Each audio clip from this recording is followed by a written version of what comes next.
Así bien, estamos muy contentos, alegres de compartir con ustedes lo que son las cartas de San Francisco.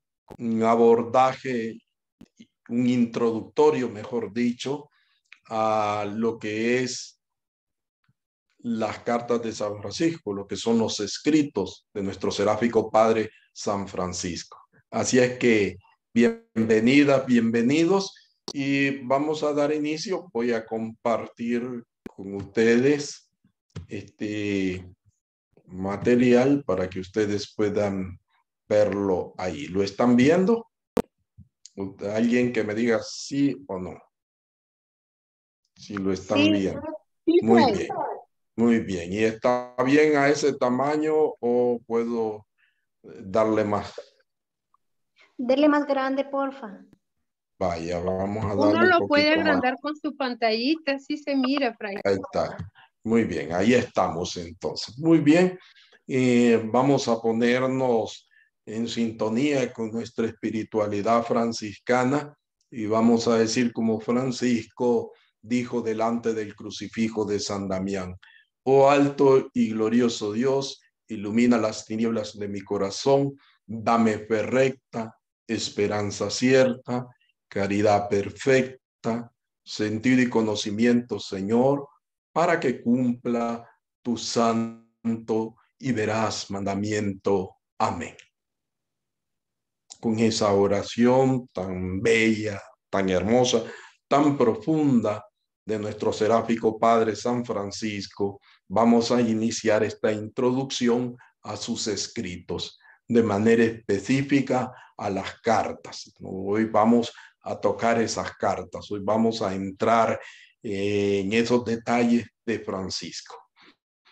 Al hablar de las cartas, estamos diciendo que son un material de primera mano para conocer más de cerca algunos rasgos de su personalidad y su santidad. Conocer más de cerca. Conocer a Francisco, ya sabemos que lo hemos hecho a través de sus hagiografías, y las hagiografías nos han brindado o nos han revelado un perfil de la personalidad de Francisco y un perfil también de su santidad. Pero es con las cartas que podemos rastrear, con las cartas que podemos acercarnos un poquito más, ¿verdad? A esos rasgos. No en su totalidad, porque ya sabemos que la persona en sí es un misterio y es muy difícil llegar a la totalidad de la persona. Es decir, vamos a conocer totalmente a la persona. No es tan fácil, no es tan serio decir eso. Aquí nos vamos a acercar un poco más. En estas cartas, sin duda, vamos a poder entonces rastrear su itinerario espiritual, marcado sobre todo por la vivencia del Evangelio.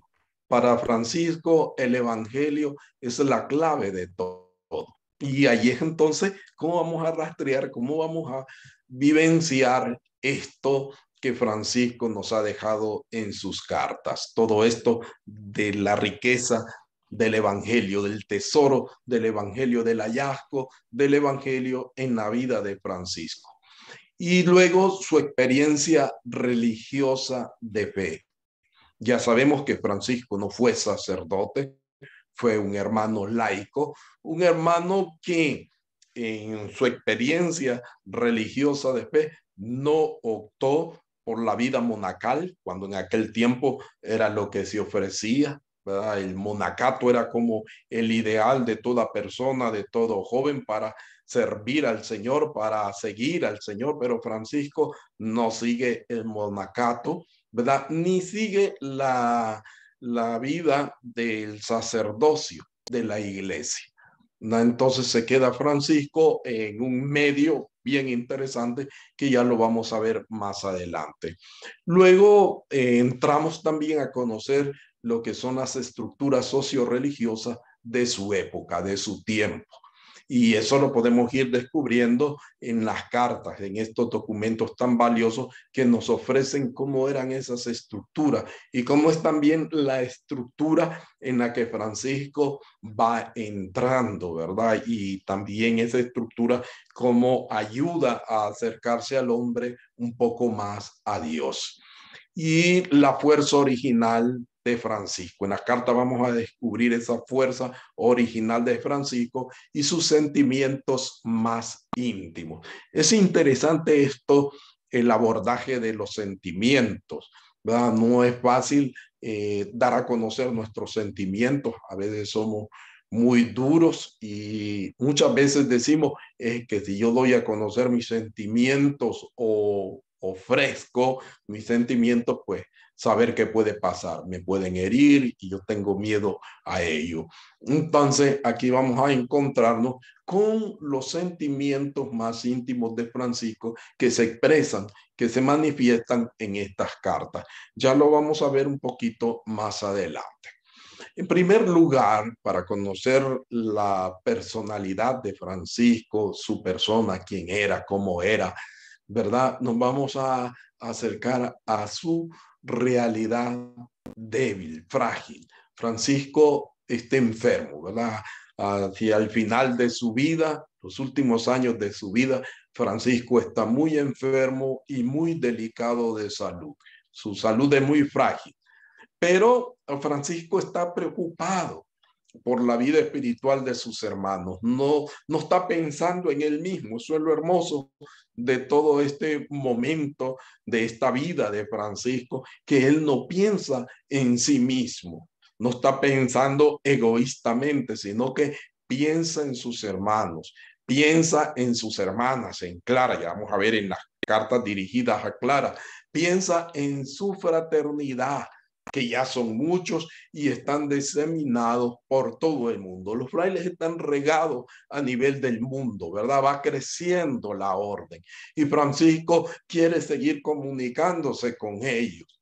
¿Y cómo lo hace? A través de cartas, en la manera de poder comunicarse con sus hermanos, con sus hermanas, a través de la carta. Entonces, este es un detalle original, ¿verdad?, de Francisco. En sus cartas, él continúa esa comunicación con sus hermanos. No solamente Francisco, también Clara, ¿verdad? Ya vamos a hablar un poquito más de Clara, cómo ella va a comunicarse con sus hermanas a través de cartas y también en una situación de enfermedad.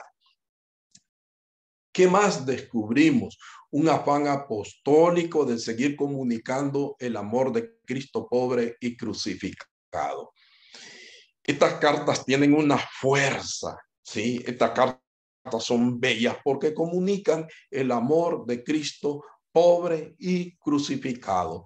Y también va a comunicar su rica experiencia del amor de Dios, de la misericordia de Dios. Ahí vemos cómo Francisco entonces expande su experiencia del amor de Dios para con sus hermanos. No se queda él entonces con esa experiencia, ¿verdad? Y se esconde con esa experiencia del amor de Dios. No, la experiencia del amor de Dios es ese don que Dios nos regala para compartirlo con los demás. Y Francisco está dispuesto entonces a compartir con los otros esa experiencia de amor de Dios. También se van a subrayar el valor de nuestra identidad de hermanos menores, la minoridad, una minoridad que tiene un carácter social y un carácter eclesial. El carácter social abocado a los leprosos, al encuentro, al abrazo y al beso del leproso. Son tres momentos consecutivos: el encuentro, el abrazo y el beso del leproso en esa dinámica social y en la dinámica eclesial de no buscar privilegios ni buscar puestos en la iglesia, sino un servicio fiel, sincero, sencillo, humilde. Eso es lo que van a revelar estos documentos. Ya los vamos a ver más adelante. En general, los escritos, es decir, las cartas, son una fuente fidedigna de la persona de Francisco y también son puntos de referencia para saber cómo era su vida espiritual y mística, puntos de referencia y yo diría puntos de referencia obligados. Si somos franciscanas, si somos franciscanos, tenemos que leer, reflexionar, meditar un poco más estas cartas, entrar en una relación un poco más cercana, espiritual e inclusive mística con nuestro fundador, con Francisco, con nuestro padre. Y aquí hay algo complejo, en cierta manera, porque la mística, pues, es uno de los aspectos, uno de los momentos en los cuales no estamos tan familiarizados. Entonces, no logramos empatar, no logramos vincularnos a esa realidad mística. Desde las cartas, entonces vamos a encontrar muchos detalles de eso y podemos hacer un hilo conductor luego que de esta introducción, pues sigamos leyéndola ya como un compromiso personal. También van a ser ese punto de referencia en cuanto a vivir e interpretar el Evangelio. ¿Cómo vive Francisco el Evangelio? ¿Y cómo interpreta Francisco el Evangelio? El Evangelio sigue siendo el mismo Evangelio que vivió Francisco, también es el mismo Evangelio que hoy tenemos nosotras y nosotros que vivir. ¿Sí? No es otro Evangelio, es el mismo Evangelio. Y aquí vamos a encontrar entonces cómo eran sus relaciones con los demás, es decir, con los suyos, con esa primitiva fraternidad, con sus primeros hermanos, y la propuesta de Francisco para alcanzar la santidad y servir a los leprosos. De fondo es toda esta búsqueda de santidad, es todo ese camino de santidad que se va haciendo, un camino que es de lucha, de sacrificio, de entrega, de ofrecer la vida. En esta presentación no se evocarán los datos de la historia de la espiritualidad y de la teología, aunque Francisco no era un teólogo, un pensador, ¿verdad? Ni profesor. En sí, por estos documentos podemos descubrir que posee una alta teología. Es decir, Francisco poseía esa alta teología y eso es fruto de la vida contemplativa. Esto es hermoso, fruto de esa experiencia contemplativa de Francisco es que vamos a darnos cuenta de esa alta teología. Pero aquí hay un detalle, no es una teología académica, ¿verdad? Sino que es una teología vivida. Antiguamente se hablaba de una teología de pupitre y la teología de rodillas. La teología de Francisco es una teología de rodillas, del estar arrodillado, del adorar, del contemplar. ¿Sí? Esa es la teología de Francisco, no es la teología del pupitre, del escribir, que ya vamos a ver. Todas las cartas van a tener como característica la forma del saludo, en la cual Francisco va a desear salud y paz a los destinatarios. A todos les desea eso, salud y paz. El saludo contiene ese deseo bíblico de la salud, de la paz y del gozo. Sí, en medio del dolor, en medio del sufrimiento. Recuérdense que estamos hablando de un hombre que va dictando sus cartas en un contexto de dolor y de sufrimiento, pero se enfatiza más el gozo de seguir a Cristo, el gozo de participar, de hacer partícipe de esos dolores a Cristo, de que con esos dolores estamos siendo partícipes de la pasión de Cristo. Destaca la forma humilde también con que Francisco se trata a sí mismo. Vamos a ver un poquito más adelante cómo es que se trata él. Y hay una identificación minorítica del autor, que también la veremos un poco más adelante.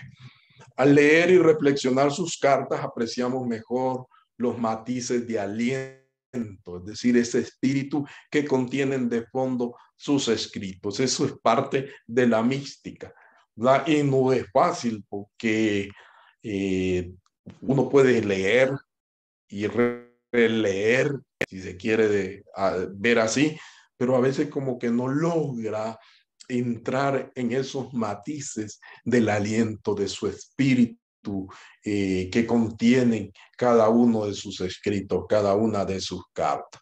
Entonces aquí viene una gran pregunta. ¿En qué sentido las cartas contienen su verdadero espíritu? Esas son las preguntas que se han hecho los franciscanólogos o los que han estudiado y se han acercado más a la vida de Francisco.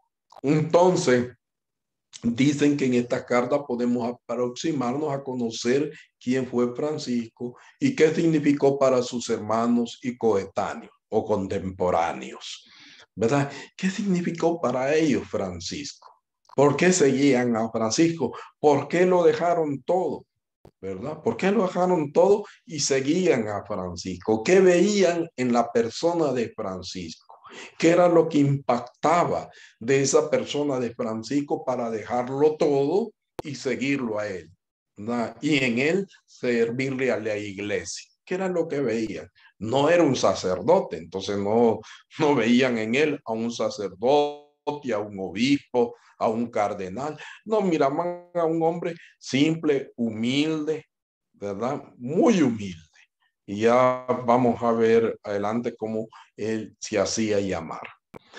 Cada uno de estos textos o documentos nos ofrece en general una reconstrucción histórica de la época. Se puede hacer también esa reconstrucción histórica de su época, del movimiento franciscano. ¿Cómo se gestó ese movimiento franciscano? Ese movimiento que también tiene ese componente femenino, ese movimiento que también tiene ese componente laical, o sea, las tres órdenes de Clara y de nuestros hermanos laicos y laicas de la tercera orden.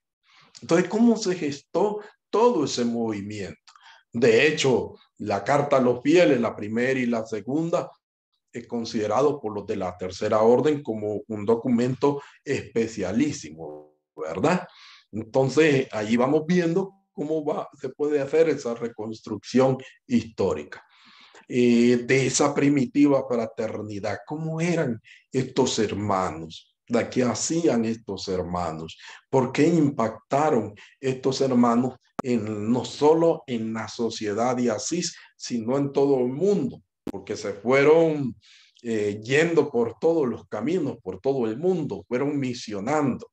De la evolución, cómo fue evolucionando el franciscanismo, esos momentos de evolución que duelen y también de involución, ¿por qué no decirlo?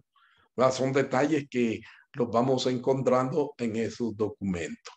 Sobre todo, la forma de vivir y de poner en práctica el evangelio, ¿verdad? Que hemos dicho ya, sin darle vuelta a tantas cosas, esa forma concreta, práctica del evangelio, la praxis del evangelio, ¿sí? Cuando el evangelio en la vida se vuelve la tarea primordial, ¿verdad? Entonces, este es un detalle hermoso, como el evangelio para Francisco va a ser fundamental, sin dejar a un lado la relación con sus hermanos y hermanas, con sus amistades. Vamos a ver una de las cartas a Fray Jacoba, que es interesante esta amistad con Francisco.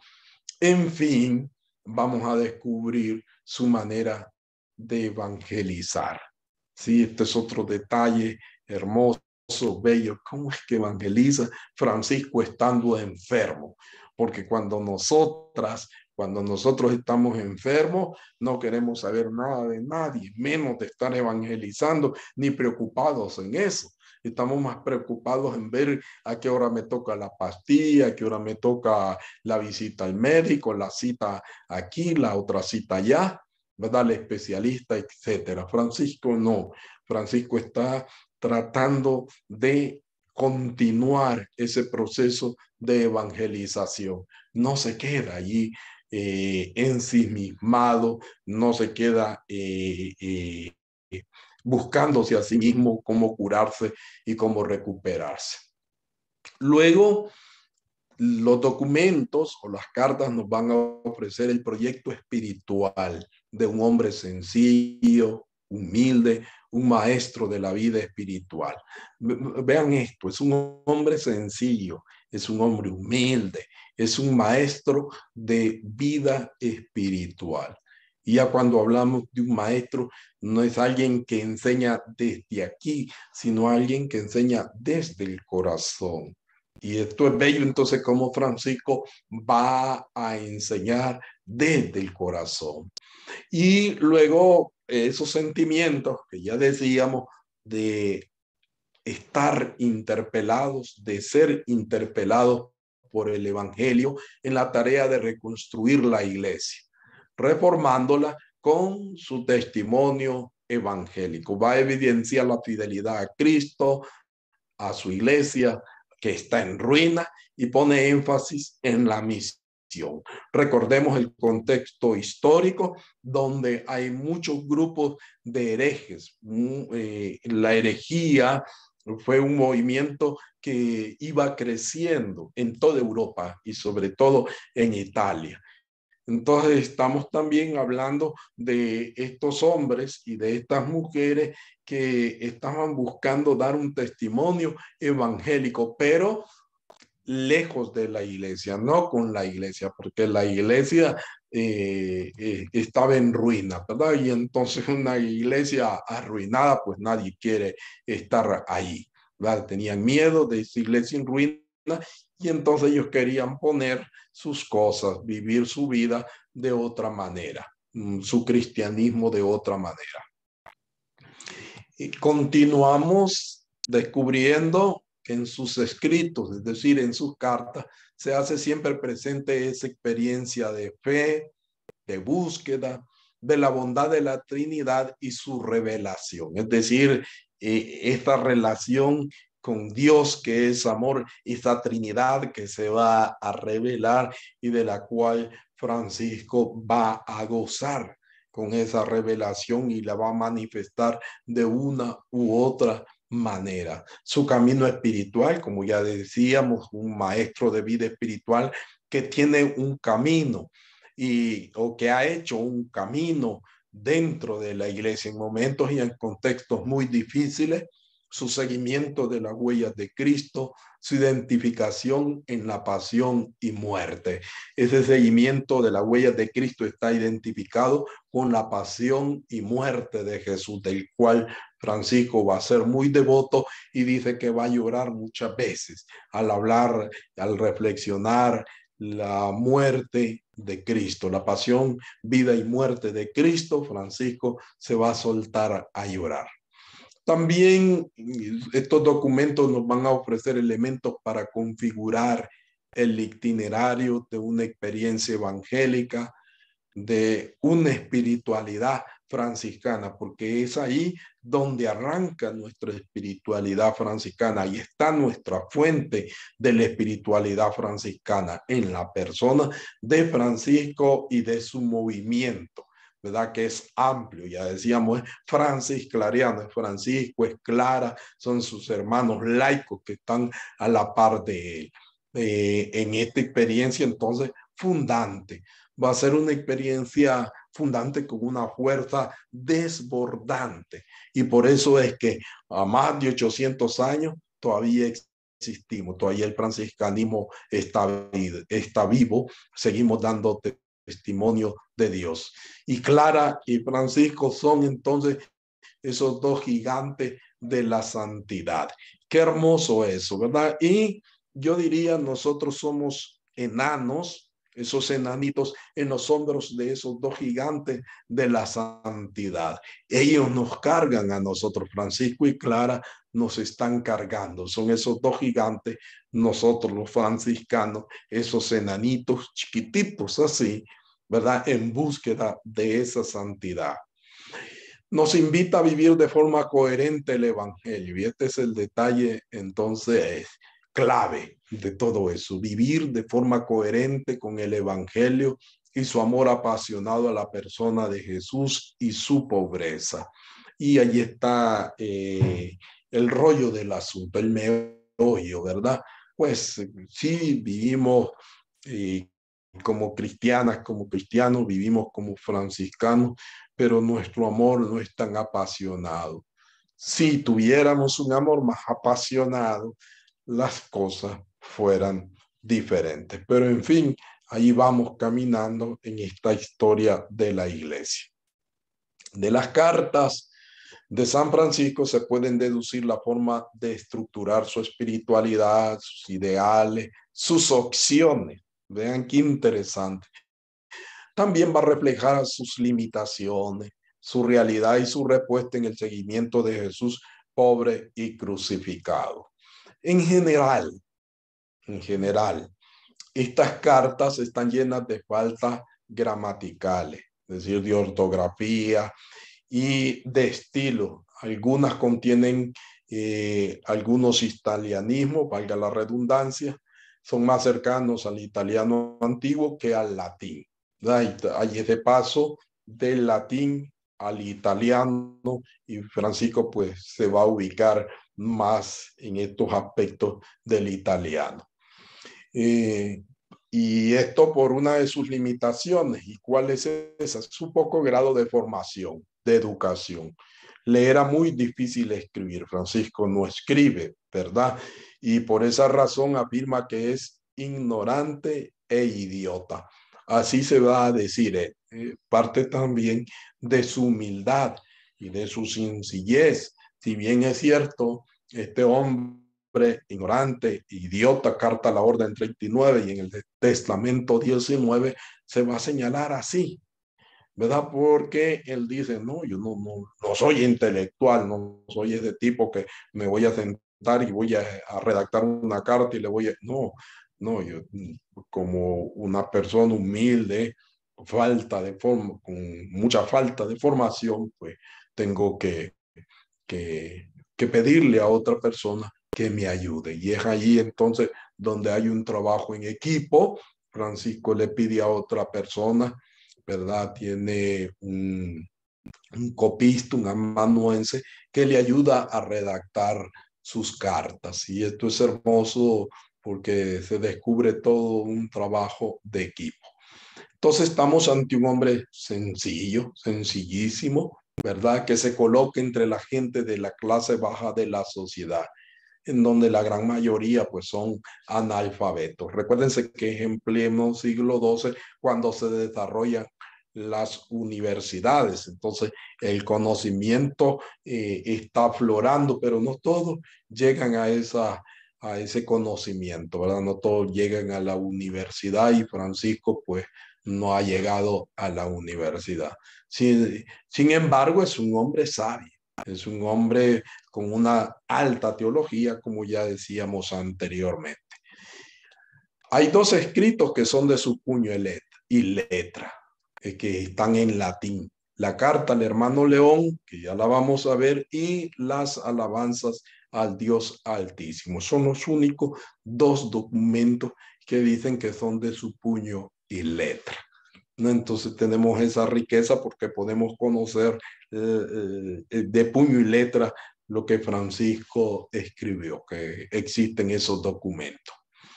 Y vamos a hablar ahora de otro aspecto, un poco con un contexto más amplio, para ver este segundo apartado de las cartas como un medio importante de comunicación y apostolado en la Edad Media. ¿Sí? ¿En qué medida era la carta en tiempo de Francisco una forma ordinaria de comunicación? Es decir, ¿cómo se comunicaban en la Edad Media? ¿Cómo se comunicaba la gente? Hoy nosotros tenemos otros medios de comunicación y decimos, vamos a darle un WhatsAppazo a fulano, ¿verdad? Y nos comunicamos a través del WhatsApp, ¿verdad? A través del correo. Pero en ese tiempo no existía el Internet, ¿no? Entonces eran otras formas de comunicarse. Se carece en realidad de una investigación histórico-literaria comparativa de la literatura epistolar de los siglos XII y XIII. No hay eso. Entonces, bastante limitado lo que vamos a decir porque no hay esas investigaciones.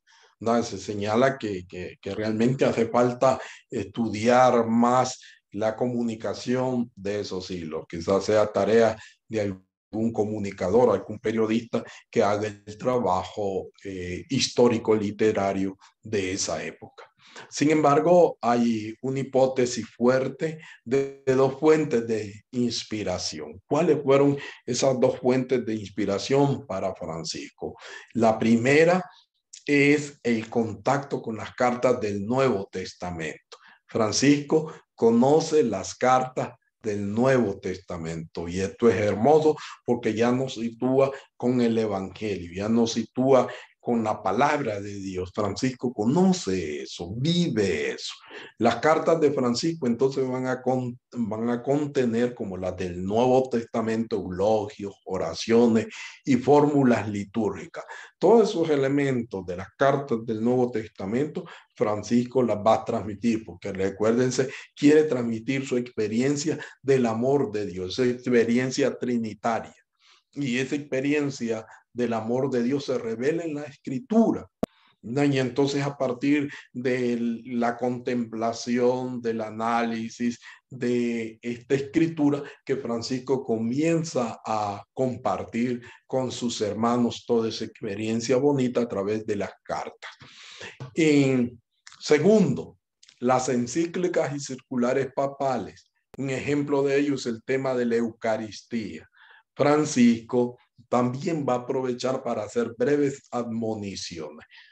En la carta a los clérigos y la carta a toda la orden, el contenido está emparentado con el escrito del Papa Honorio III del año 1219 sobre la Eucaristía, Sane cum Olim.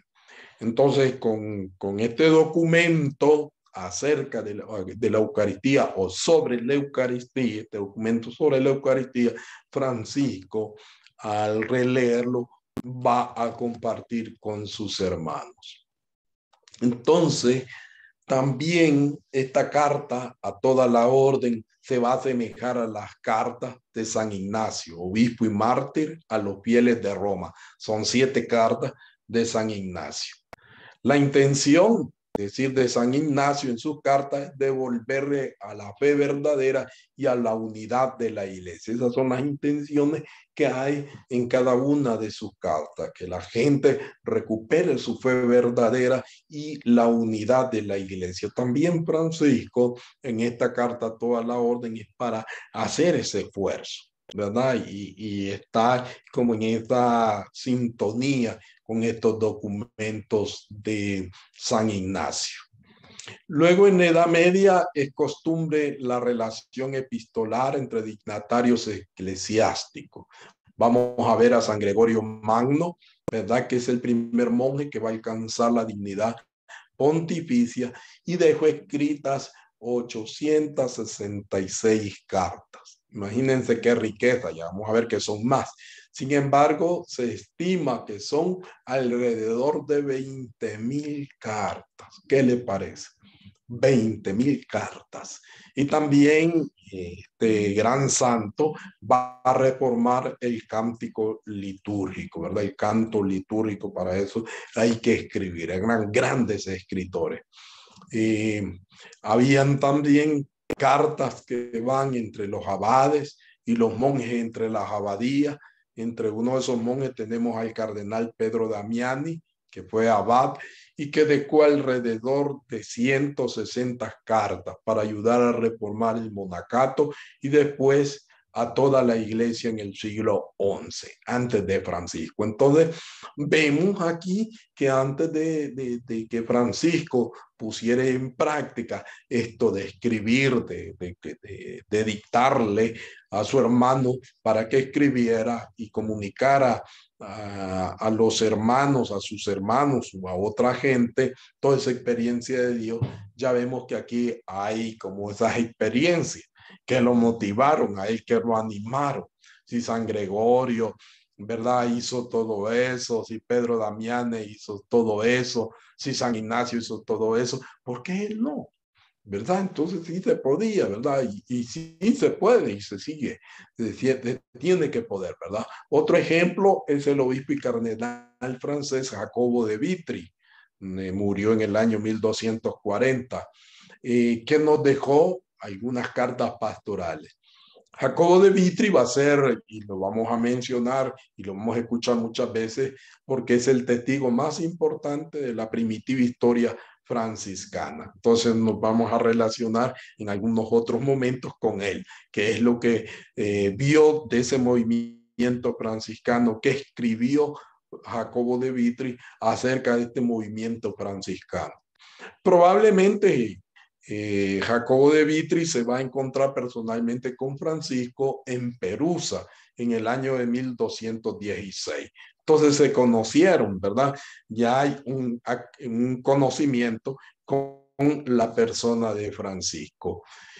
Aunque también no hay nada escrito, Jacobo de Vitry estuvo muy involucrado en la Quinta Cruzada, que ustedes saben que Francisco participó de esa Quinta Cruzada, pero no con la intención o la intencionalidad de los cruzados. Jacobo de Vitry va a participar en el asedio a los musulmanes en Damieta en 1219, cuando Francisco y su compañero, fray iluminado, fueron a dialogar con el sultán.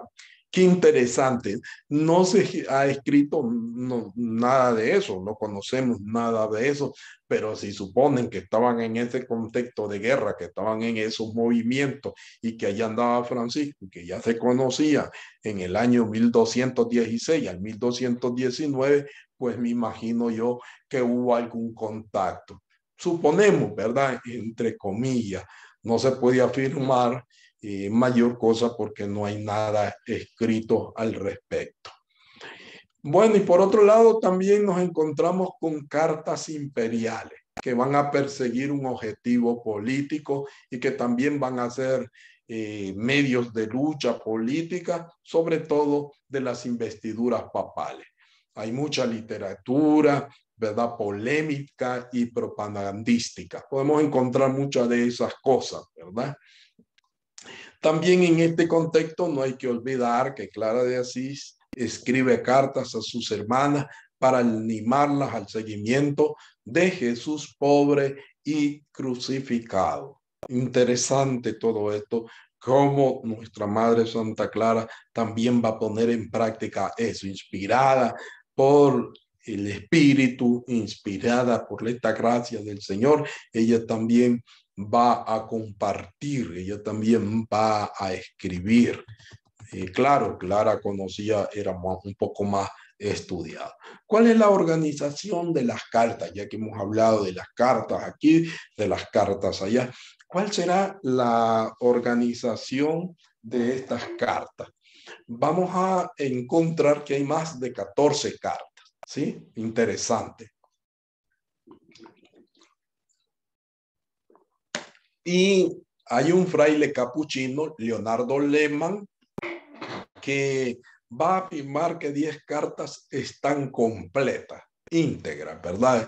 Esto es hermoso, este hallazgo, esta manera como este capuchino alemán va a trabajar, va a hacer una investigación bastante completa, la va a analizar junto a otros estudiosos y son aceptadas como auténticas, ¿verdad? O sea, son auténticas de Francisco, no hay nada ahí que matizar, ¿verdad? Además, por el contenido y los destinatarios se pueden dividir en dos grupos. Si estas 14 cartas están divididas en dos grupos, o mejor dicho, estas 10 cartas. En total son 14, pero hay unas 4 que están perdidas. Ya las vamos a ver más adelante. Pero nos encontramos entonces con esas 10 cartas que se dividen en dos grupos. ¿Cuáles son esos dos grupos? El primer grupo de cartas responde a personas particulares, circulares o epístolas. En este primer grupo va a pertenecer la carta a San Antonio, ¿verdad? La carta al hermano León y la carta a un ministro. Son tres documentos, tres cartas que están clasificadas en este primer grupo. ¿Sí? Ahí tenemos a este primer grupo, entonces, con estas cartas a San Antonio, al hermano León y carta a un ministro. De Antonio y de León hay conocimiento, pero del ministro no es en particular. El destinatario no es un particular como tal, sino que es todos los ministros. Tiene una fuerza mucho más amplia, más fuerte, ¿verdad? Porque es para todo aquel ministro. Y sobre todo, evidencia que ya habían unos ciertos problemas y el hermano que era ministro en ese entonces quería dejar el oficio de ministro, quería renunciar. Y Francisco le anima a no renunciar. Y el ministro quería refugiarse en un eremitorio, ¿verdad? Tiene miedo, siente una situación difícil en la fraternidad, donde él es ministro y bueno, entonces dice, no, yo tengo que huir, tengo que ver qué hago. Y Francisco pues no lo deja, ¿verdad? Y allí lo convence para que siga en su oficio. Es bien interesante esta carta. Luego tenemos un segundo grupo que es mucho más amplio, ¿sí? Si aquí hay ya tres cartas, ¿verdad? De las 10 nos quedarían 7. Entonces, a este segundo grupo más amplio van a pertenecer las dos redacciones a la carta de todos los fieles. Primera carta a los fieles y segunda carta a los fieles. Carta a los clérigos en sus dos redacciones. Las dos cartas a los custodios, carta a las autoridades de los pueblos y carta a las autoridades de la orden. Esta última es la más larga de todas, redactada en un latín correcto, bello e inclusive poético. Dice Francisco, inclinad el oído del corazón. Y digamos, suena poético eso de inclinar el oído al corazón. Poético, pero no es plástico. Y aquí hay que aclarar, porque aquí está el detalle místico, ¿verdad? De los grandes místicos de la Edad Media. Entonces, aquí Francisco lo que dice, hermanos, hay que oír más allá. Este órgano aquí tiene relación con nuestro corazón y podemos inclinar nuestro corazón para escuchar desde ahí. Entonces, una frase bella, una frase poética, pero es mística, poético-mística. Esta carta a las autoridades de la orden también está escrita en el contexto de la estigmatización. Después del año 1224, ustedes saben que ese año es estigmatizado Francisco y posiblemente después de eso él escribe esa carta, esa experiencia con Jesús crucificado, ¿verdad? Esa experiencia en el monte Alverne, al Tabor, ¿verdad? Esa es esa experiencia bella del Tabor, de la transfiguración, de la configuración con Cristo, del alter Christus, de otro Cristo aquí en la tierra. Hay otras 4 cartas, hasta ahí tenemos 10 cartas, ¿verdad? Hemos dicho que son 14 cartas. Hay otras 4 cartas que se conocen solo fragmentariamente. Carta a los ciudadanos de Bolonia, escrita en un latín incorrecto. Carta a los hermanos de Francia. Carta a Santa Clara sobre el ayuno. Y por último, la carta a la señora Jacoba, escrita en los últimos días de la vida del santo. También hay noticias que se perdieron otras cartas, es decir, nosotros tenemos 14 cartas. Ya vamos a ver aquí otro sinnúmero de cartas que aparecen en los documentos, pero que no existen. Carta a Isabel de Hungría, cartas, ¿verdad? Al cardenal Ugolino, obispo de Ostia, el primer cardenal protector de la orden. Esto lo encontramos en Primera de Celano 100. Entonces son cartas, está en plural, son varias. No sabemos cuántas y no se conoce ninguna de ellas, ¿verdad? Entonces no saber por dónde estarán, si es que existen y si no, pues ya no existen, ¿verdad? Se desaparecieron totalmente para siempre.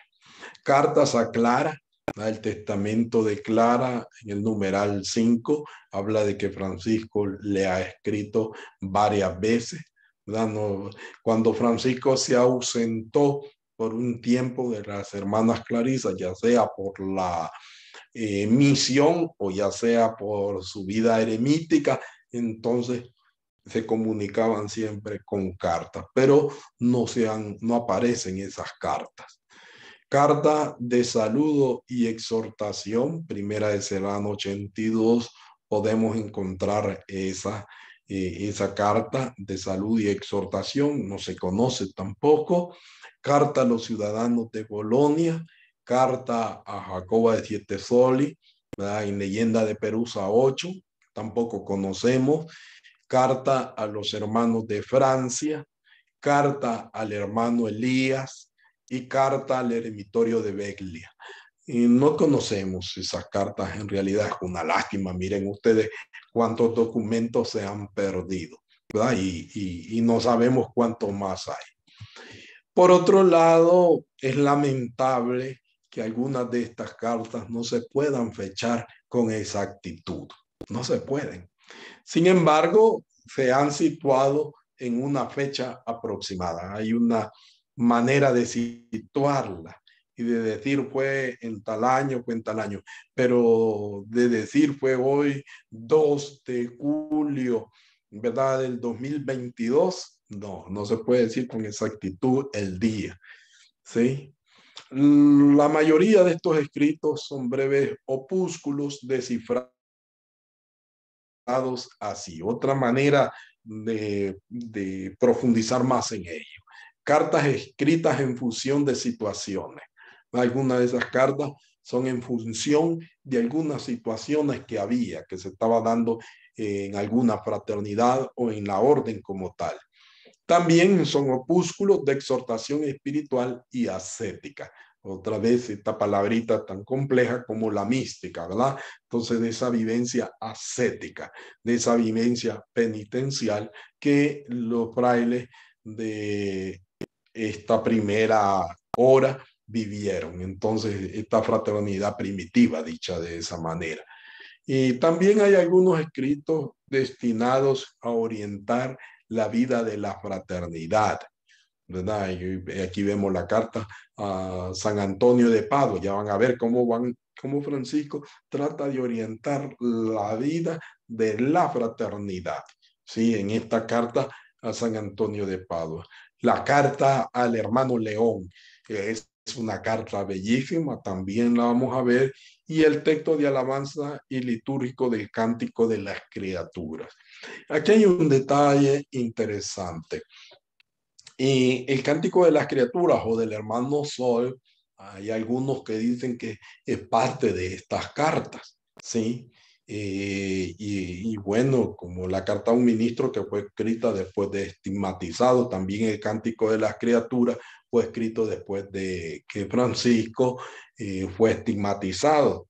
Entonces es un texto de alabanza y liturgia, ¿verdad? Que sirve para animar la vida de la fraternidad, aunque este es un documento, es una oración y a veces no se sitúa como las cartas, aunque hay otros que dicen pues que tiene como ese género de carta. Aquí vamos a hacer un recorrido, ya llevamos bastante tiempo para hacer un breve recorrido por las cartas. Vamos a ver esta carta al hermano León. La carta a Fray León es breve, un escrito pequeñito, ahí lo tienen en su pantalla, bastante bonito. No sé si alguna o alguno quiere leerlo, por favor, y así no solo me escuchan a mí, encienda su micrófono y lo lee.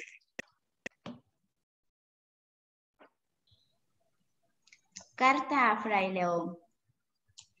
Al 4.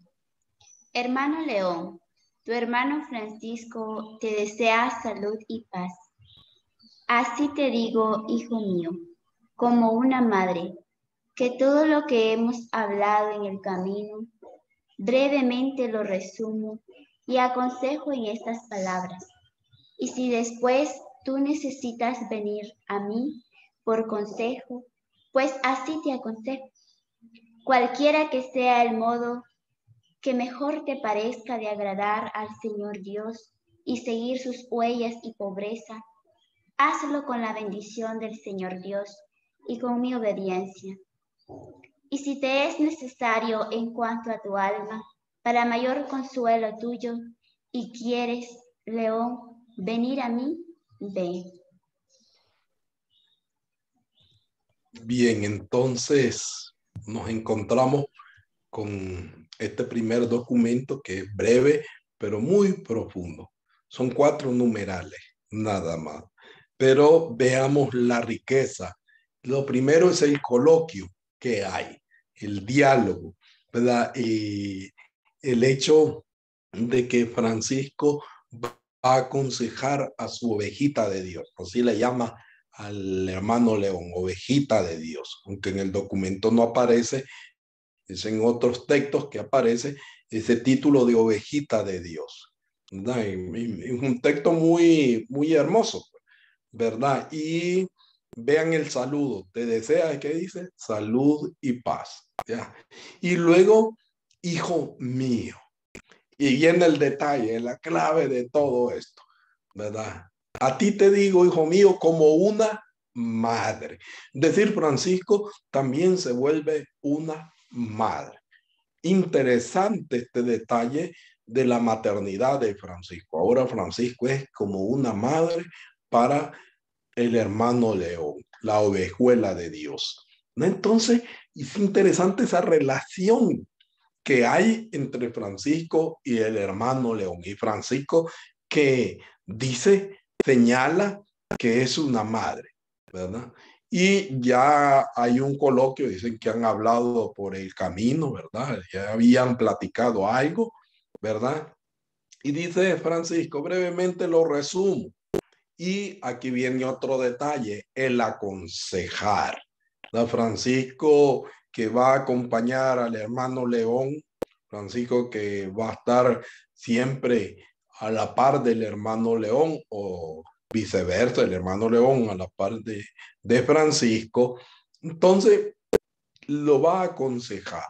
Y esto es interesante. Quiero que vean cuántas veces aparece la palabra consejo, ¿verdad? Aconsejar, te aconsejo. Francisco es el que aconseja, ¿verdad? Y lo aconseja en esta relación auténtica con Dios para agradar a Dios, para seguir las huellas y pobreza de Jesucristo. Y luego la bendición, ¿verdad? Que se sienta León bendecido, ¿verdad? Que se sienta León que es un hermano querido, realmente es como una madre que cuida a su hijo, ¿verdad?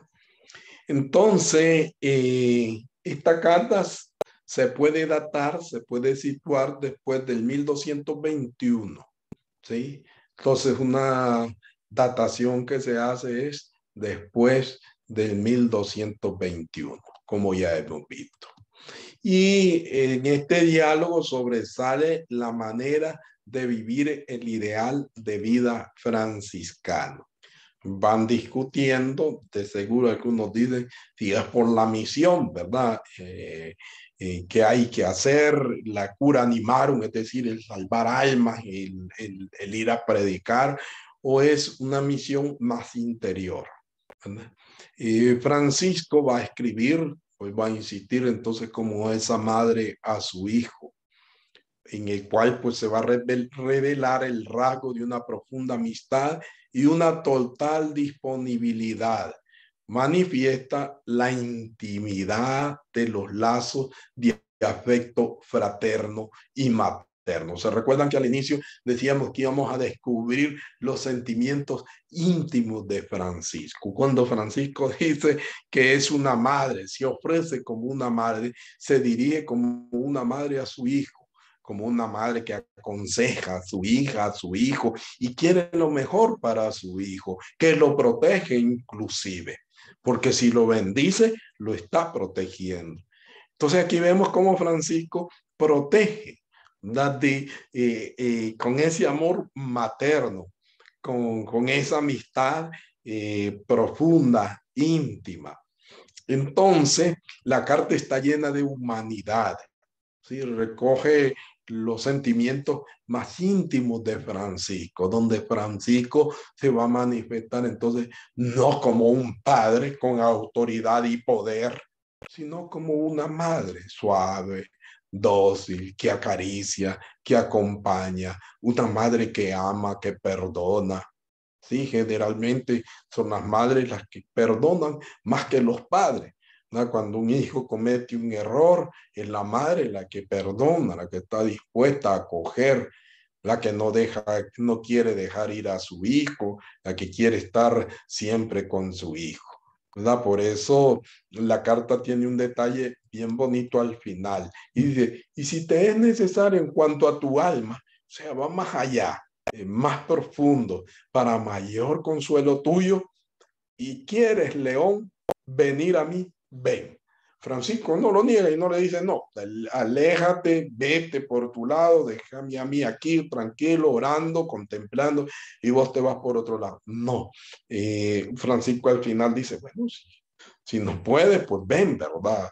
¿Quieres venir a mí? Pues ven, yo no te voy a correr, no te voy a hacer daño, no te voy a excluir.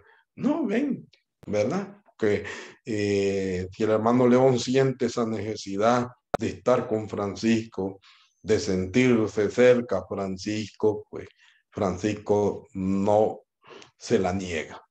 Entonces, hay un doble compromiso de vida en esta cartita, ¿verdad? El uno es agradar a Dios, hay que agradar siempre a Dios, y el otro es seguir las huellas y la pobreza de Cristo, es decir, vivir según la forma del Santo Evangelio. Y aquí nos podemos preguntar cómo nosotros agradamos a Dios. Es decir, ¿cómo estoy agradando yo a Dios? ¿Verdad? ¿Agrado con mi vida a Dios o no? ¿Verdad? Con todos mis pecados y todos mis rollos que tengo encima, entonces más bien yo huyo de Dios, ¿verdad? Porque no lo estoy agradando. Y el otro, ¿cómo estoy siguiendo? ¿Cómo está ese seguimiento de las huellas de Cristo y de la pobreza de Cristo? Huellas y pobreza de Cristo. ¿Cómo es ese seguimiento? ¿Cómo estoy compartiendo esos dones y esos bienes que el Señor me ha dado? ¿Los comparto con mi hermana, con mi hermano? ¿O no, soy solo acaparar y sigo acaparando? ¿O estoy dispuesta a compartir? ¿Estoy dispuesto a vivir según la forma del Santo Evangelio? ¿Verdad? Aquí hay unos detalles interesantes de este escrito, ¿verdad? ¿Cómo fue que se encontró? ¿Dónde estuvo? ¿Verdad? ¿A partir de qué año? De 1860 fue que se encontró este documento que estaba custodiado en el convento de San Simón de Spoleto. Y luego allá hay otros detallitos que ustedes lo pueden leer más despacio, por razón de tiempo no lo leemos, pero más despacio ustedes lo pueden ver porque se los voy a enviar. De acuerdo. Bien, nos encontramos ahora con la carta a San Antonio. Otra pequeñita, breve. Vamos a pedir a otra hermana o hermano que nos lo lea, porque es brevecita también, no es tan complicada. A ver, encienda su micrófono y lo lee. ¿Puedo yo? Sí, sí. Carta a San Antonio. A Fray Antonio, mi obispo, el hermano Francisco, salud. Me agrada que enseñes. A Fray Antonio, mi obispo, el hermano Francisco, salud. Me agrada que enseñes sagrada teología a los hermanos, con tal que, en el estudio de la misma, no apagues el espíritu de oración y devoción como se contiene en la regla. Muy bien. Entonces, esta es una carta interesante. Se puede decir que es una de las cartas más pequeñitas, más cortas de San Francisco. Sin embargo, pese a su brevedad, va a tocar un tema muy discutido como es el tema de los estudios. El encargado de enseñar teología a los hermanos es Fray Antonio y va a ser autorizado por Francisco en el ejercicio de esa enseñanza. Y aquí viene un detalle como clave de todo eso. Es la advertencia de que los estudiantes, de los que están aprendiendo teología, no apaguen el espíritu de oración y devoción. Interesante esto, ¿sí? No apaguen el espíritu de oración y devoción. Ah, no, pero es que el estudio es importante, la pastoral es fundamental. No, dice Francisco, cuidadito, hermanos, y ustedes están apagando el espíritu de oración y devoción. Y esto es válido también para hoy. Esto es válido para nosotras y nosotros. Cuidadito, apagamos ese espíritu de oración y devoción. So pretexto de apostolado, so pretexto de estudio, so pretexto de lo que sea, ¿sí? Y recuérdense que son estudios de teología y cuando hablamos de los estudios de teología es acerca de la Biblia, de estar estudiando concretamente la Biblia o algunos pensadores que relacionaron y descubrieron toda la revelación bíblica, la manera como Dios nos ama, como Dios se ha encarnado. No estamos hablando de estudios cualquiera, estamos hablando de estudios de sagrada teología. Pero Francisco es bien listo y va a decir, cuidado, cuidado, no vayan a apagar el espíritu de oración y devoción. Esa advertencia es válida. Hay un temita aquí que no está abordado, pero es interesante porque es el título que Francisco le da a Antonio, mi obispo. Y ustedes saben que le dice mi obispo porque los únicos en ese entonces que enseñaban y tenían esa potestad eran los obispos, ¿sí? Claro, habían en los monasterios, en los grandes monasterios benedictinos o de monjes, ¿verdad? Del monacato, habían escuelas, ya se estaba desarrollando todo esto de la ciencia, se estaba cultivando. Entonces habían escuelas donde se enseñaba, pero era generalmente el obispo el que tenía el encargo o la tarea de enseñar teología. Y era el obispo entonces, por eso se habla de cátedra, de catedral, porque allí era donde estaba el obispo, donde era él el que enseñaba. Y es interesante entonces cómo Francisco llama con ese amor cariñoso, con ese afecto grande, mi obispo, ¿verdad? O sea, que tiene esa autoridad para enseñar. Pero, ojo, cierto, vuelvo a insistir con esa advertencia. Podemos fechar este documento después del Concilio de Letrán del 1215. Hay otros autores que coinciden en que se escribió a principios de 1224 por su alusión a la regla que fue aprobada en 1223, ¿verdad? No puede ser, dicen algunos, que sean del 1215 porque no estaba la regla en el 1215, sino hasta el 1223, que es la regla bulada, ¿verdad? Y la otra pues que es anterior a la regla bulada. Entonces, por esta palabrita que dice cómo se contiene en la regla, entonces este documento no es del 1215. Antes se pensaba que era del 1215, pero no. Es más, a principios de 1224. ¿Cuándo? No sabemos exactamente, fue escrita. La carta, pues como ya vemos, son solo 2 numerales en la que se destaca el primado de la devoción, el primado de la oración, ¿verdad? Y es el primado del Espíritu del Señor sobre las cosas, las demás cosas temporales. Esto es fundamental. Nuestra vida con Dios, nuestro espíritu de oración y contemplación no se puede apagar, ¿verdad? Y si nos apagamos, pues ya estamos listos, no hay nada que hacer. Desafortunadamente, Fray Tomás de Celano no transmite el texto de la carta, pero hace alusión directa a ella. En Segunda de Celano 163. En la segunda vida de Celano, en el numeral 163, se va a hacer alusión a esta carta a San Antonio, pero no se copia nada. Y San Buenaventura también nos habla del destinatario. No nos habla del destinatario, pero sí del contenido, aunque sin citarla textualmente la carta. Leyenda Mayor 11.1. Ahí aparece este documento, pero no aparece el contenido.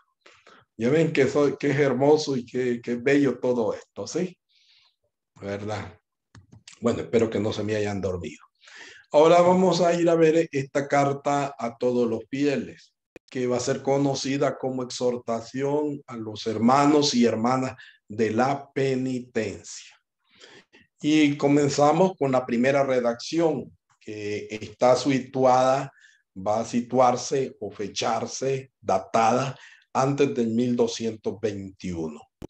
Esta es una aproximación, ¿verdad? Porque ya sabemos que es imposible encontrar esa fecha exacta de la composición de la carta. La segunda redacción va a ser considerada por algunos franciscanos como la regla para los hermanos de la tercera orden. Ya les decía al inicio que es un documento fundamental para los hermanos de la tercera orden. ¿Por qué? Porque sus destinatarios son hombres y mujeres penitentes y su composición se puede situar en los últimos años de la vida de San Francisco. La primera, pues se dice que antes de 1221 y esta segunda en los últimos años de la vida de Francisco. No hay una manera de datarla, de fecharla, pero sí es interesante. La primera va a constar de 2 capítulos y 41 numerales. Es bastante grandecita, ¿verdad? Y la segunda carta consta de 89 numerales, mucho más grande, mucho más amplia, hay más contenido, ¿sí? Entonces estamos viendo la diferencia, una es más breve y la otra más larga y articulada. En la primera va a sobresalir el carácter exhortativo dirigido a los hermanos y hermanas de la penitencia, el cual estuvo bastante unido tanto Francisco como su fraternidad.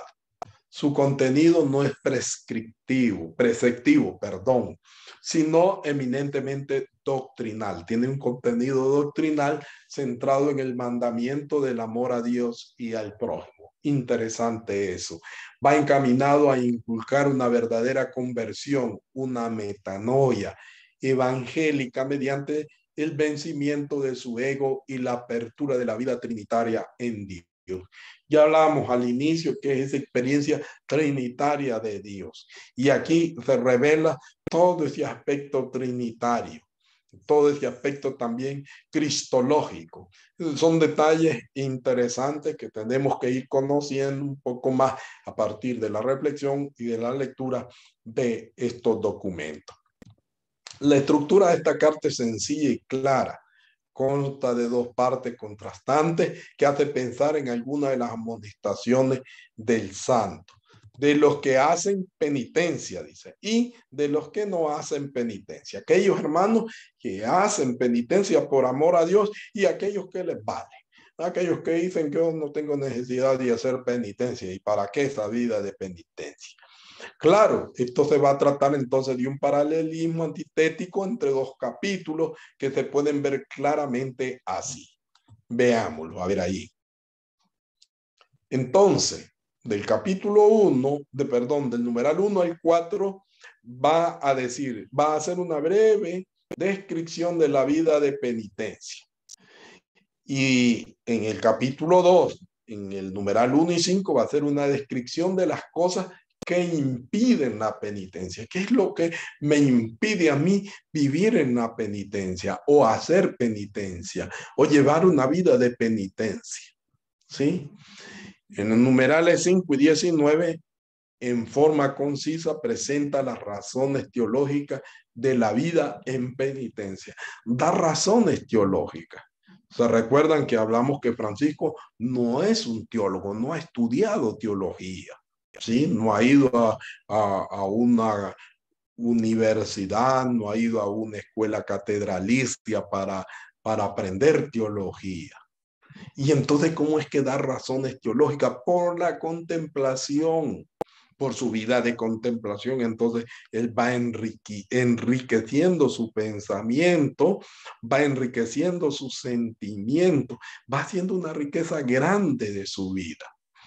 En el capítulo 2, entonces, del numeral 6 al 18, hay una descripción de las principales consecuencias de los que no viven en penitencia. ¿Cuáles son esas consecuencias para aquellos hermanos y hermanas que no viven en penitencia?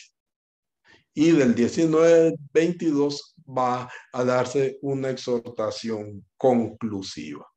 Interesante. Veamos a grandes rasgos esta segunda carta de los fieles. Va a ser como una ampliación y un enriquecimiento de la primera. ¿Sí? Es continuidad, pues. En otras palabras, es una continuidad. Y el contenido de esta carta va a reflejar el pensamiento de Francisco y presenta una gran concordancia con lo que aparecen en otros de sus opúsculos, en otras cartas, en especial con la regla o en otros documentos, en especial con la regla novulada, las amonestaciones y algunas otras de sus cartas. Y aquí, ¿qué encontramos hacia grandes rasgos? A ver, Francisco pide y recomienda que en estas dos cartas que se haga penitencia, ¿sí? Son orientaciones concretas para llevar una vida más cristiana. Usted quiere seguir a Cristo, quiere ser una cristiana convencida, un cristiano convencido, haga penitencia, ¿verdad? Ya decíamos que son difíciles de tratar, de fecharlas con exactitud. También los destinatarios son un público bastante amplio, ¿sí? No solamente para los frailes, sino un público que puede ser para todas y todo cristiano en general, ¿verdad? Decíamos también que hay exhortaciones y amonestaciones en esta carta. Entonces, habla sobre esas exhortaciones y amonestaciones. Una carta ideal de orientación en el camino de la salvación y contiene los principales núcleos de la doctrina espiritual de Francisco. Ahí hay toda una doctrina espiritual de Francisco. Ya decíamos que es un maestro de vida espiritual, ¿se recuerdan? No se me les olvide, un maestro de vida espiritual que va configurando una doctrina a partir de esta carta. Hace una exhortación de encarnación y de la existencia humana de Cristo, es decir, la institución de la Eucaristía, el sacrificio de la cruz y su total abandono en la voluntad de su Padre. Es interesante todo este aspecto eucarístico que se nos presenta en este documento. Sigue una serie de deberes concretos, ¿verdad? Inclusive morales, éticos, podríamos decir. Es necesario confesar todos los pecados al sacerdote, dice él, ¿verdad? Por aquellos herejes que no querían confesarse, ¿verdad? Que con un hombre pecador no se confesaban. Un pensamiento herético que ha llegado hasta nuestros días, ¿verdad? Cuánta gente dice, no, hombre, yo con un cura no me confieso. ¿Para qué confesar? Y luego el recibir la Eucaristía. No, hombre, yo no recibo la Eucaristía, ¿verdad? Y no nos acercamos a esa experiencia o a esa vivencia eucarística. También el hacer obras de misericordia y penitencia y amar al prójimo. Estas tres últimas como consecuencia de esa vivencia de la Eucaristía. Aquel que se alimenta de Cristo, el pan compartido y partido, es aquel hombre o mujer que se da a los demás. ¿Sí? Que se ofrece a los demás, que ofrece su vida, que ama a su prójimo, que ama a su hermana, a su hermano. También va a recordar a los jueces en el ejercicio de la misericordia y a todos la caridad y la humanidad. ¿Sí? Sí, una serie de deberes espirituales concretos. Vean, Francisco no anda dándole vuelta al asunto, no, es muy concreto.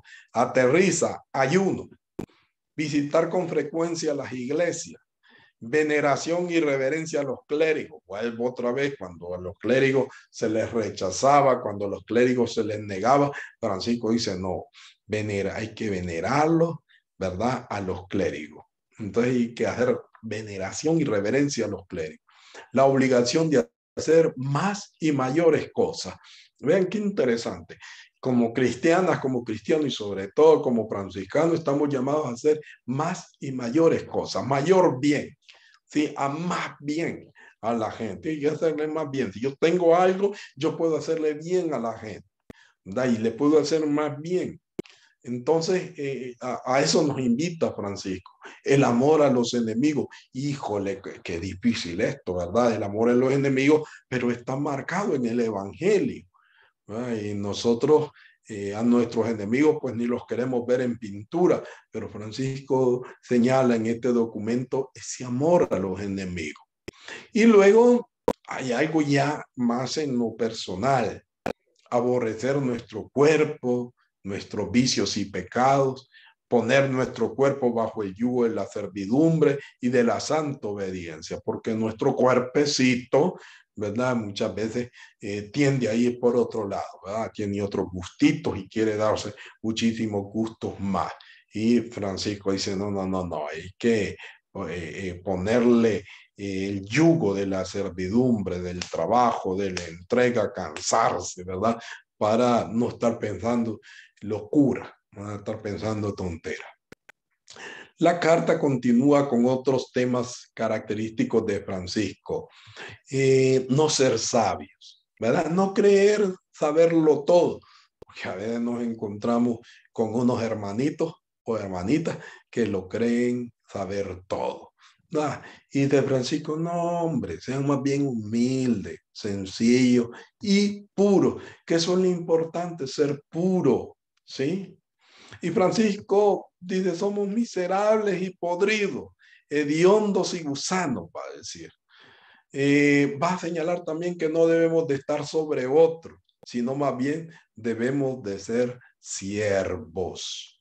Y el siervo es el que está de último, el que obedece, el que sirve, no el que manda, no el que está al frente, no el que dirige. ¿Cuántas veces en las parroquias o en las mismas fraternidades algunos hermanos no quieren ser siervos? Algunos hermanos no se sienten así humildes, no, porque cómo es posible, ¿verdad? Y quieren mandar y quieren, híjole, tener las riendas de todo el asunto, controlar a medio mundo, ¿verdad? Y por último, pues solo puede salvarse el que sigue sus consejos, ¿verdad? Esta línea de conducta cristiana. El que sigue esta línea de conducta cristiana, entonces puede salvarse. Este opúsculo fue escrito durante una enfermedad del santo y tiene todas las características de una norma de vida, ya que al igual que la regla bulada, este opúsculo aparece dividido en 12 capítulos. Imagínense cuántos capítulos tiene según la segunda carta a los fieles. Este documento constituye un verdadero testamento espiritual que Francisco, ya enfermo, dejó a todos los cristianos que lo seguían en la orden de penitencia por él fundada. Es como un testamento espiritual. Y ya decíamos, ¿verdad?, que estas cartas son parte de la génesis, o se encuentran en la génesis de la tercera orden, que en los últimos años de la vida del santo comenzó su proceso de formación.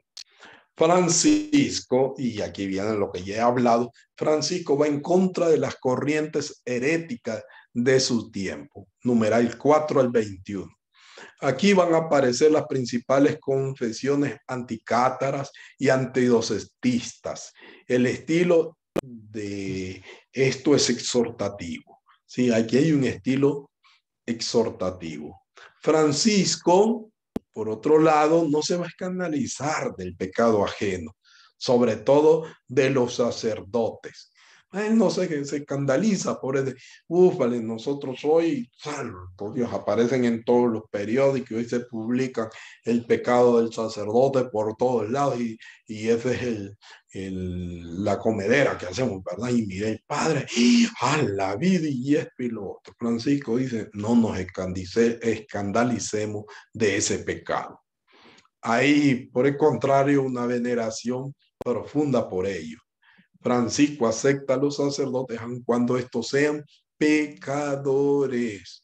Sí, yo recuerdo una vez una religiosa que me dijo, mire, fray, ¿con quién me puedo confesar? ¿Y por qué no? ¿Usted qué parroquia viene?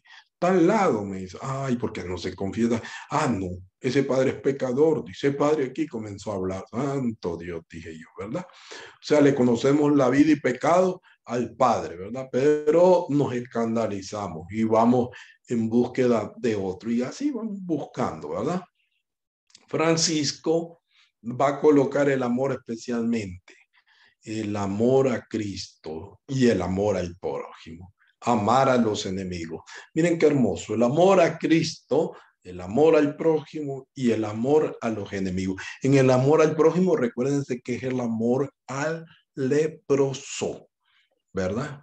Entonces, aquí encontramos esos tres momentos de amor, ¿verdad? O ese amor amante, ¿verdad? Que si somos amantes de Cristo, también tenemos que ser amantes de los leprosos y de nuestros enemigos, aquellos que nos critican, que nos señalan, que están allí queriéndonos controlar. Bien, hay que amar. Ya decíamos, pues, ¿verdad? Y con esto concluimos que este documento es considerado como la primera regla de la tercera orden franciscana, ya que por su estructura el documento tiene todas las características de una norma de vida. ¿Sí? Entonces allí tenemos ese detalle bastante interesante. Vamos por la quinta, ¿no? Bastante avanzado o atrasado. No, con el tiempo como estamos bien. No se me cansen, ¿verdad? Ojalá que sigamos ahí. Vamos a ver esto de la carta a las autoridades civiles o de los pueblos. Esta carta está dirigida a todas las autoridades de la tierra. Fíjense que alcance el de Francisco. Es un texto que se ha perdido y la fecha de su composición debe situarse después del viaje de San Francisco a Oriente, después de hablar con el sultán, ¿se recuerdan? 1219-1220. Como ocurre en la mayoría de opúsculos de San Francisco, tampoco esta carta es fácil de establecer una fecha exacta de composición. La carta consta de 9 numerales, no es tan grande. Hay un cierto paralelo entre la primera carta a los custodios en el 8 y en el 7 de esta carta, en los versículos 8 o numerales 8 y 7 de esta carta. Además de la última frase de esta carta, que está en el numeral 9 o versículo 9, es casi idéntica al final de la carta de los clérigos, el numeral 15. Finalmente, esta carta aparece mencionada en la segunda carta a los custodios, numerales 6 y 7. ¿Y cuál es el género en sí de esta carta? Es exhortativo.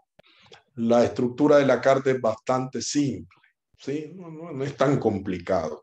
Y su contenido es el primado absoluto de Dios en la vida del hombre. Vean qué hermoso. El primado absoluto de Dios. Y Dios es lo primero y eso es lo que tenemos que buscar. Nuestra búsqueda se tiene que centrar en Dios. el valor de la penitencia como metanoia, es decir, como conversión. Penitencia y conversión son dos caras de una misma moneda. Entonces, si yo me convierto, estoy llamado a hacer penitencia, y si hago penitencia es porque he entrado en un verdadero camino de conversión. El valor salvífico de la Eucaristía, de este sacramento tan hermoso, tan valioso, y es su valor salvífico. La importancia de la oración de alabanza y de acción de gracia, que van a expresar también la manera de predicar en el medievo y el celo apostólico de Francisco.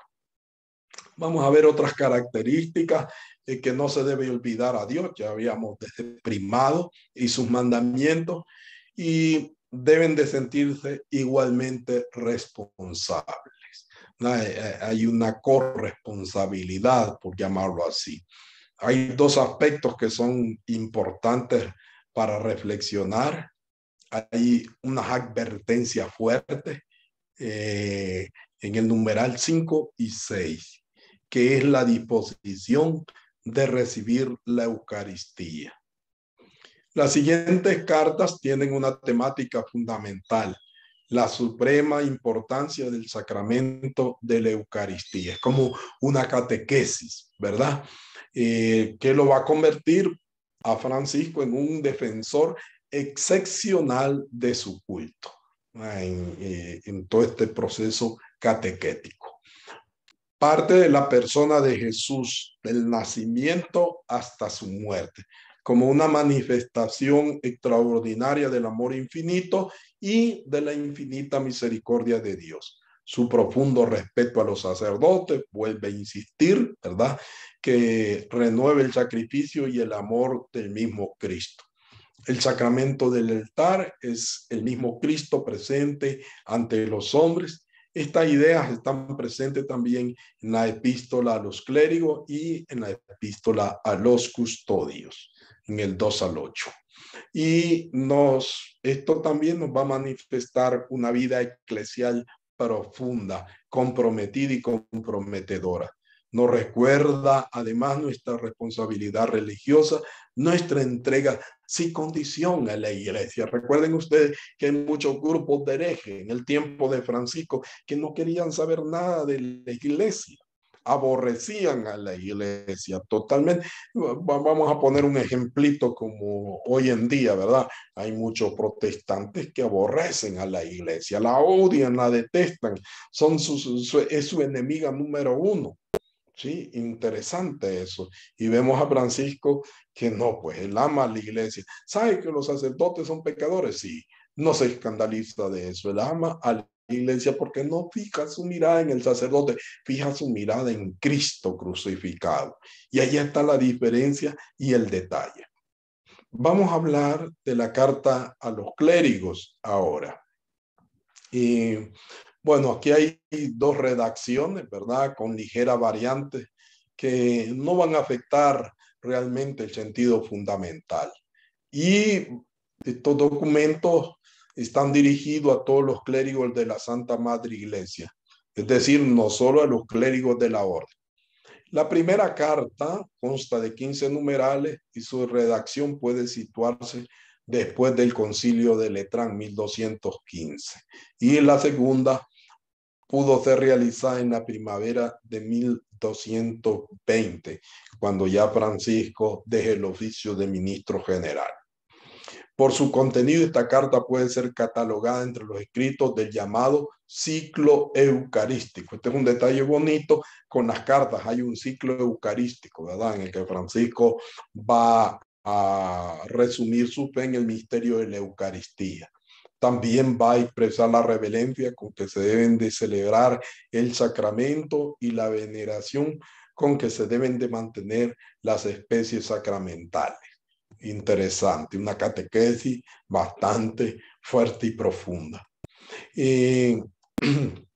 Algunos códices del siglo XIV van a colocar el título: Francisco comienza la amonestación de nuestro bienaventurado Padre San Francisco, especialmente a todos los clérigos, sobre el cuerpo de nuestro Señor Jesucristo y la reverencia del altar. Y luego allí hay otros documentos, ¿verdad? Veamos, pasemos al esquema de la carta. Hay una introducción que constata el descuido que se tiene del cuerpo y la sangre de Cristo y de sus palabras escritas. Hay una presentación sintética de lo que es el ministerio eucarístico para Francisco. Denuncia de las irreverencias y abusos que se cometen contra la Eucaristía y las palabras escritas del Señor. Hay una recriminación a partir de las grandezas mismas del ministerio y los castigos que amenazan, amonestación a la corrección de los errores que se cometen, argumentos de autoridad, lo manda Dios y la Santa y la Iglesia, ¿verdad? Y la conclusión, invitación a difundir y guardar este escrito. Luego vamos a la carta Toda la Orden, ¿verdad? Siempre en este círculo eucarístico que ya hemos visto hay un tema central que es la Eucaristía, y luego va a abordar otros temas como el de la oración litúrgica y el de la misión de los hermanos en el mundo. La fecha de la redacción de este documento puede ser entre los años 1220 y 1223. Bueno, ahí es incierto, ¿verdad? Hay una fecha incierta. Va a constar de 52 numerales. Y Francisco se dirige en nombre de Cristo a sus hermanos. Es una exhortación general en la que pide se obedezcan los mandamientos y consejos del Señor. Fundamenta la actitud corporal y espiritual con una cita de San Pablo, Colosenses 1:20. Exhortación a los sacerdotes de la orden. 14 al numeral 16. Del numeral 17 al 22 va a continuar insistiendo en la veneración debida al cuerpo de Cristo y se va a dirigir de manera particular a los sacerdotes. ¿Para qué? Pues para recordarles el valor y el significado profundo de la Eucaristía y del oficio divino. Del 38 al 48 la carta concluye con una confesión general de Francisco. También hay otra estructura, otra manera de dividir la carta y que, bueno, es bastante aceptada. Después del encabezamiento, el saludo. Después del saludo, un párrafo introductorio que tiene un gran contenido teológico y se van a distinguir los siguientes párrafos. Sobre la reverencia al Santo Sacramento, numerales 12 y 13. Sobre la misa, numerales 14 al 29. Sobre la única misa de la fraternidad, numerales 30 al 33. Sobre la reverencia a la palabra de Dios, numerales 34 al 37. Sobre la confesión del santo, numerales 38, 39, sobre la regla y el modo de recitar el oficio divino, numerales 40, 49, y la conclusión que es una oración en los numerales 50 y 52. En general, esta carta debería de servir como ideal de vida espiritual. Francisco afianza también la relación con la regla, está vinculada a la regla. Se acusa de sus negligencias e infidelidades, también de sus enfermedades. Francisco, al hacer su confesión, entonces va a decir a los hermanos de sus negligencias, de sus infidelidades. En este contexto, la carta tiene el carácter de un verdadero testamento espiritual. Sí, hay una riqueza, es un testamento espiritual. Y confirma de nuevo su propósito de respetar la regla, de no dejar la regla, y vida de los hermanos es vivir el Santo Evangelio. Eso es todo, ¿sí? El detalle. La tarea de la predicación misionera no puede ser pretexto para vanagloriarse, ir sin autorización y sin disciplina a la misión. ¿Y cuáles son las razones que se fundamentan al escribir esta carta? Está motivada por el debilitamiento del fervor inicial y cierto decaimiento en la observancia de la regla, a lo interno de los frailes. Francisco se va a acusar a sí mismo presentándose como el primer culpable, sin ocultar la falta de los otros. Va a decir Francisco que él es el primer culpable, ¿verdad? Y por eso la situación va mal. No le echa la culpa a los demás. Miren que nosotros tenemos eso. Le echamos la culpa a los otros. Francisco no le echa la culpa a sus hermanos. Francisco más bien dice, no, miren, yo soy culpable y soy el primer responsable de todo eso. Luego va a recordar a todos el compromiso asumido, no con un hombre, sino con Dios. El compromiso de mis votos, el compromiso de mi vida religiosa, mi identidad está con Dios, no con un hombre. ¿Sí? No puedo situarlo yo a una persona, sino a Dios. Y luego va la fe en los sacerdotes, va a expresar esa fe en los sacerdotes. Y el Señor me dio tanta fe, ¿verdad? Y el de Dios me dio tanta fe. Es un regalo de Dios. Los sacerdotes son un don de Dios. Y Él procura amarlos, discerniendo en ellos la presencia de Cristo, incluso siendo pecadores. Aquí podemos darnos gusto leyendo la carta a la orden 23-25, el testamento 8-9, segunda de Celano 201, testamento 6-7, segunda carta a los fieles 11-15.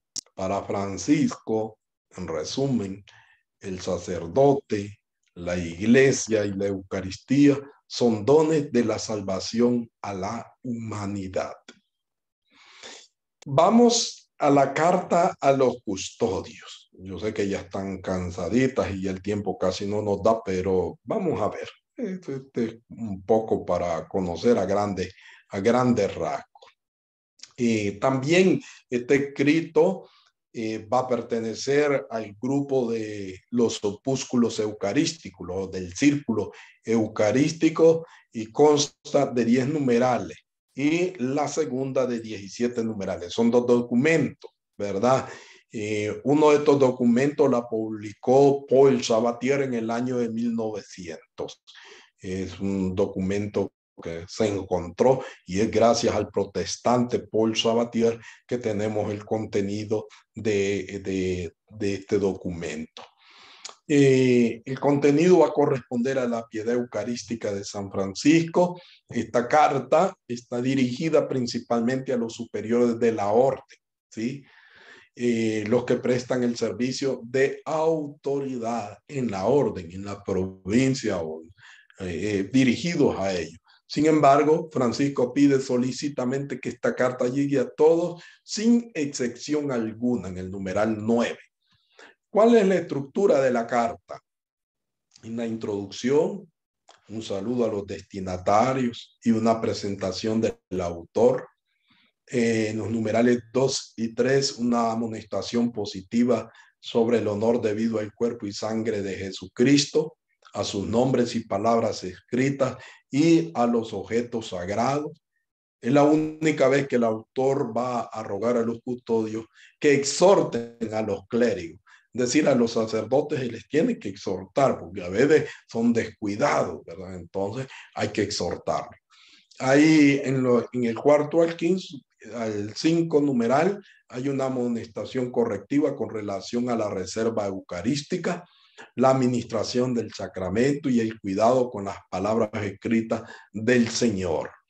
Hay también en el 6 al 8 una exhortación sobre la manera de predicar, en la que además de volver sobre los anteriores temas, agrega el de la predicación sobre la alabanza y la acción de gracias a Dios. Y en la conclusión hay unas recomendaciones para que la carta sea difundida y bendiciones para quien los haga. Aquel hermano, aquella hermana que difunde esa carta tiene muchas bendiciones. La segunda carta vamos a encontrar, bueno, esta segunda se ha dudado de su autenticidad y hay unos elementos fuertes que nos llevan a afirmar, por un lado, esa misma autenticidad. El contenido del encabezamiento está en íntima relación con la primera frase, la primera carta a los custodios. En los versículos o en los numerales 4, 6, Francisco hace mención de 3 cartas a los clérigos, a los mismos custodios y a las autoridades de los pueblos. Imagínense 3 cartas. Esas no aparecen en el conjunto de todo lo que se perdió. Y luego viene el celo misionero de Francisco, los tipos de relaciones de Francisco con los superiores de la orden, el reflejo de su devoción eucarística, el valor que da a las alabanzas divinas. Luego tenemos la carta a un ministro que por razones de tiempo, porque luego comienza ya la otra clase y no nos da. La carta a los ciudadanos de Bolonia, la carta a Santa Clara sobre el ayuno, perdón, la última voluntad a Santa Clara. Y luego la carta a la señora Jacoba, leyenda de Perusa 8, espejo de perfección 12 y 112. Y la carta a los hermanos de Francia, que se señala en Segunda de Celano 201. Hay unas conclusiones interesantes de todo eso, ¿verdad? Ya decíamos que esto nos permite captar los profundos sentimientos de Francisco, los invita a un discernimiento profundo para buscar querer lo que agrada a Dios. Eso, para querer lo que agrada a Dios, las cartas van a revelar la riqueza interior que hay en los últimos años de la vida de Francisco. Bien, así esta introducción, ¿verdad? No podemos hacer más porque no nos da el tiempo, ya estamos contra el cacho, ¿verdad? Y bueno, ya me recordaron ahí que faltan ya viene otra clase. Bueno, ya no dio tiempo de platicar, ¿verdad? Que esto es interesante para ver, pero dejen sus comentarios, ¿qué les pareció? ¿Qué dicen ustedes acerca de eso? También, ¿qué sintieron? ¿Verdad? Que con todo este recorrido les vamos a enviar el documento en breve para que ustedes lo puedan tener. Aquí yo tengo el documento en PDF para que ustedes lo puedan tener, y la bibliografía, sobre todo, de donde he sacado todo esto que he compartido con ustedes. Muy agradecido, Dios les bendiga, paz y bien. Paz y bien. Así bien. Muchas gracias, hermano. Gracias. Bueno. Gracias, Muy Fray. Chao, Anita. Gracias. Chao. Adiós, Muy Jorge. bien. Adiós. Nos vemos, muchas gracias, porque sigue el otro hermano. Dejen sus comentarios en el WhatsApp, por favor, o ahí yo los voy a remitir a otros hermanos, o alguna cosa que quiere que se les aclare, pues ahí le ve el contenido, ustedes lo pueden leer, lo pueden aclarar, y si tienen los escritos, les invito a leer esas cartas. Es una belleza que ese sea un trabajo de reflexión, de análisis, un trabajo de meditación y de oración, y sobre todo de contemplación. Ahora sí, paz y bien. Me voy. Paz y bien. Gracias. Sí.